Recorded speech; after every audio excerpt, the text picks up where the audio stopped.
Positive news में तो आप एग्जिट करने ही नहीं सर। पॉजिटिव न्यूज में तो कोई भी एग्जिट नहीं करेगा। पॉजिटिव न्यूज में तो लोग की मार्केट बनती जा रही है। ये इन्वेस्टिंग के तौर पे इसे हम देखते नहीं। हमारा तो मतलब है आज पैसा लगाया कल को डबल।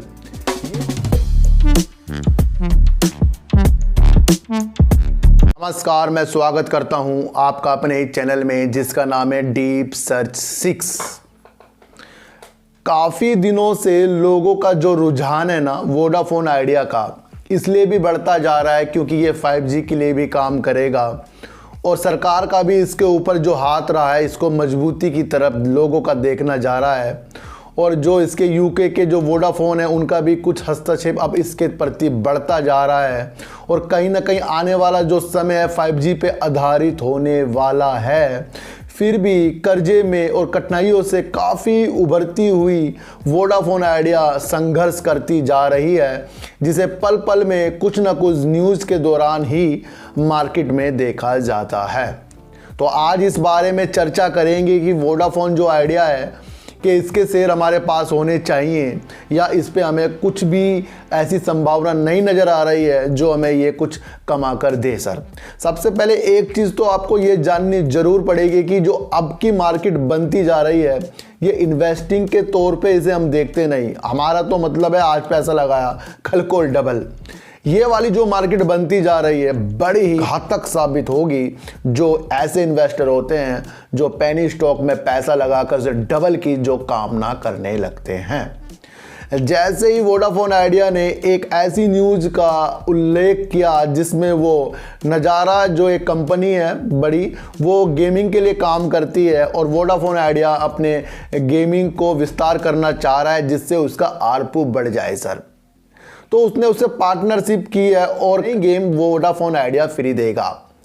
दूसरी तरफ एक ये भी क्लू मिल रहा है कि नज़ारा कंपनी में सर राकेश झुनझुनवाला जी का भी स्टेक है। ये भी एक पॉजिटिव संकेत दे रहा है सर।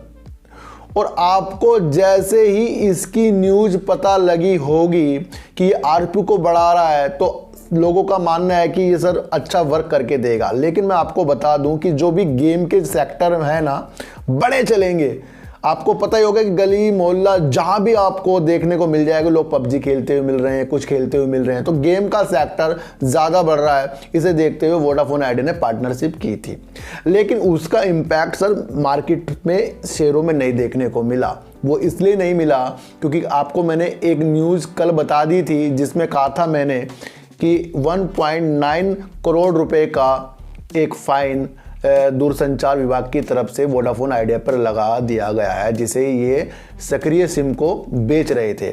उसमें एक जुर्माना था, उसमें इनको राहत नहीं मिली थी। 2020 का मामला है, तो उसको कल खारिज कर दिया था। कोई भी इसको नई ऐसी अंतरिम रिलीफ दिया गया था। तो उसे देखते हुए ये भी कहा गया था कि इनकी बैंक की जो गारंटी है उसे विभाग जब्त कर लेगा, यानी कि नहीं देगा। तो ये भी कहीं ना कहीं निगेटिव न्यूज़ निकल कर आ गई है। लेकिन मैंने आपको बताया था कि इसके अंदर जितने भी काम हो रहे हैं सब अच्छे के लिए हो रहे हैं। और आज वही आपको इसके अंदर देखने को मिला कि जब इसने थोड़ा सा आपको ग्रीनता दिखाई सर। 10 रुपये के करीब में सरकार ने और 13 रुपये 30 पैसे के हिसाब से प्रमोटरों ने इसके अंदर अपना स्टेक बना रखा है। इसे देखते हुए तो ये लग रहा है कि जब भी ये 10 रुपये के शेयर नीचे आता है तो कहीं ना कहीं कुछ ऐसी कोशिश होती है कि फिर दोबारा 10 के ऊपर चला जाता है। यानी कि कई दिनों तक के इसको 10 से और 13 के बीच में आप देखने को आपको मिलेगा।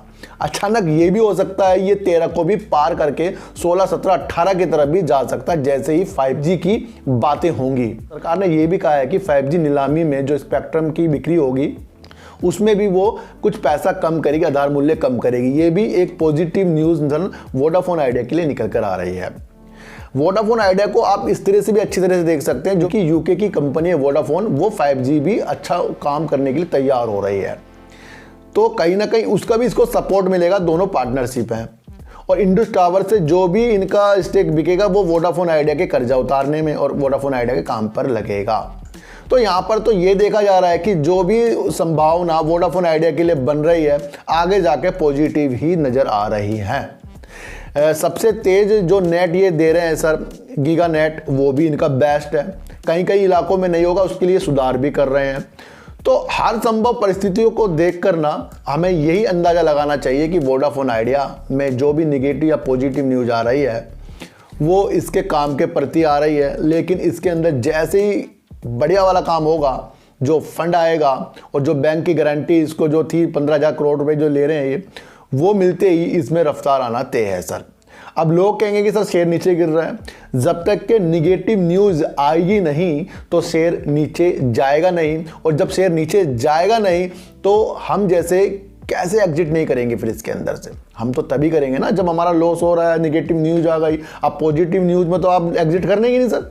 पॉजिटिव न्यूज़ में तो कोई भी एग्जिट नहीं करेगा। पॉजिटिव न्यूज़ में तो लोग एंट्री करते हैं और निगेटिव न्यूज़ को डर जाते हैं, लेकिन उनमें ही कोई समझदार लोग निकलेंगे जो भाप लेते हैं कि निगेटिव न्यूज़ कुछ दिन के लिए होती है। ऐसे कुछ भी नहीं होता। जब वोडाफोन आइडिया ने अपना लॉस भी प्रस्तुत कर दिया था तो 1-2 दिन की गिरावट, फिर वो नॉर्मल हो गया। तो रिजल्ट के दौरान भी इसके अंदर गिरावटें आपको देखने को मिलती है और न्यूज़ के दौरान भी आपको इसके अंदर गिरावटें देखने को मिलेगी, लेकिन संभावना 80% इसकी पॉजिटिव संकेत दे रही है। 5G आते ही और फंड आते ही इसमें रॉकेट बनना तय है। फिर भी अपनी एनालाइज अपने द्वारा हमें करनी पड़ेगी और उसके द्वारा ही मैं आपको वीडियो बनाता हूं सर। अपनी नॉलेज को और बढ़ाइए, अपने शेयरों को अपने अनुसार देखिए, किसी की सलाह पे काम मत कीजिए। शेयर मार्केट का एक ये नियम है और मार्केट ऊपर नीचे तो होती रहेगी, मार्केट का ये एक नियम होता है। इसको भी जितनी जल्दी आप समझोगे उतना आपके लिए फ़ायदेमंद होगा। और वोडाफोन आइडिया ने जो गेम के लिए काम किया है ना, इसमें 50% जान आ गई है, ये आपको बाद में देखने को मिलेगा। तो हर संभावना को तलाश कीजिए, न्यूज़ को देखकर और अपने को विकास कीजिए। जब तक कि हम अपने मन में अच्छे ख्याल नहीं लाएंगे तो हमारे साथ कुछ भी अच्छा नहीं होने वाला है। तो मिलते रहिए फिर इसी चैनल पे बार बार प्यार के साथ। सब्सक्राइब भले मत कीजिए, लेकिन बातों को ध्यान से जरूर सुनिए।